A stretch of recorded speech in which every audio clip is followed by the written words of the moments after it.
Right, ఇది ఒకటి చూడండి, లాజికల్గా ఉంటుంది క్యాలెండరే. సురేష్ బర్త్డే అక్టోబర్ 7th రోజు, Sita birthday before 8 days of Suresh birthday. అంటే సీత యొక్క బర్త్డే సురేష్ బర్త్డే కన్నా 8 రోజుల ముందు.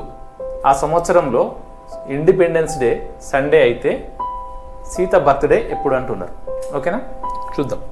ఇప్పుడు ఆ సంవత్సరంలో ఇండిపెండెన్స్ డే ఏ వారం అవుతుంది? సండే. ఇండిపెండెన్స్ డే అంటే మనకేంటి? 15th August. ఓకేనా, 15th ఆగస్ట్. ఏ వారం అంటున్నాడు? మనకి సండే అంటున్నాడు. ఓకేనా, సండే అంటున్నాడు. ఇప్పుడు సురేష్ బర్త్డే ఎప్పుడు? అక్టోబర్ 7. అంటే 7th అక్టోబర్. సో అక్టోబర్ ఏంటిది? October 7 Suresh birthday. అక్టోబర్ 7 ఏ వారం అవుతుంది? ఇప్పుడు ఆగస్టు నుంచి సెప్టెంబర్ వరకు. ఆగస్ట్ నుంచి సెప్టెంబర్ వరకు అంటే సీక్వెన్స్. ఆగస్టులో మనకు 31 days ఉంటాయి. దీంట్లో ఆల్రెడీ 15 days గడిచిపోయిన కాబట్టి ఇంకా 16 days ఉంటాయి. 16లో 14 days అంటే 2 weeks అయిపోను, ఇంకా 2 odd days మిగిలినాయి ఆగస్టులో. సెప్టెంబర్లో 30 days కాబట్టి సెప్టెంబర్లో కూడా 2 odd days ఉంటాయి. అక్టోబర్లో 7 days గడిచిపోయినాయి. 7 days గడిచిపోయినాయి అంటే ఇక్కడ ఎటువంటి odd days ఉండవు. సో odd days ఎన్ని మిగిలినాయి?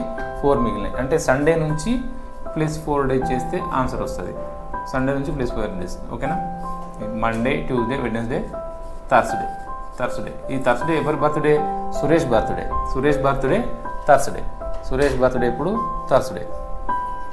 కాబట్టి ఈ థర్స్డేకి 8 రోజుల ముందు ఎవరిది? సీత బర్త్డే. 8 రోజుల ముందంటే దీన్ని 7 + 8 7 + 1 7 + 8 అంటే 8 అని రాసుకోవచ్చుగా. ఇక్కడ 7 అంటే వీక్ కాబట్టి దీన్ని 0 అనుకుంటే, అంటే ఒక రోజు ముందు, థర్స్డేకి ఒక రోజు ముందు ఎవరి బర్త్డే అట?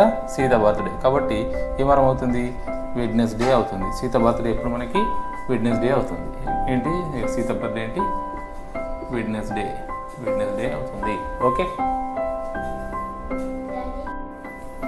హాయ్, ఇది చూడండి.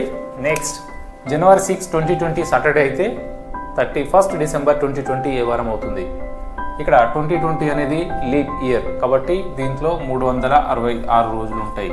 కాబట్టి ఇది సింపుల్గా ఎట్లా చేయొచ్చు? సో ఒక లీప్ ఇయర్లో 6వ రోజు శనివారము అయినా చివరి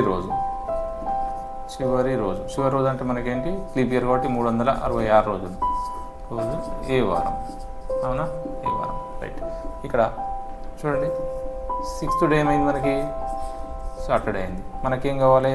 366 కావాలి. ఓకేనా, డిఫరెన్స్ తీసుకుంటే ఏమొస్తుంది? మనకి 360 వస్తుంది. దీన్ని 7తో డివైడ్ చేస్తే, వీక్స్ తీసేస్తే మనకేం రిమైండర్ వస్తుంది? రిమైండర్ 3 వస్తుంది. అంటే సాటర్డే +3 అంటే 1 2 3 సండే, మండే, ట్యూస్డే. ఓకేనా, Tuesday answer. Like, share and comment.